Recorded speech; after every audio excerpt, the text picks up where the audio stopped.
when you're spotting each other, you've got to help the person be on their balance point. If you hold them off like that, yeah, it's horrible. And if I hold her there, she can't do a handstand like that with all the will in the world. But if I help her be on that balance point, push as hard as you can, press in your fingers, squeeze your bum, squeeze your abs. And now I've helped her be on that balance point, and now she's balancing. Yeah, yeah. Let me spot someone else, thank you. So I can see a lot of people are like,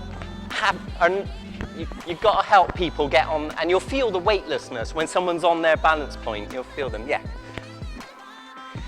So I'm not holding her here. That's not very nice, is it? I'm not holding her here. That's not very nice, is it? Here, push as hard as you can. That's it. Squeeze your bum, squeeze your abs, loads of body tension, and then she balances. Yeah. Oh. All right. Let me spot you. Ready? So spotting is part of, you've got to kind of learn to spot a little bit as well. So suck that in, that's it.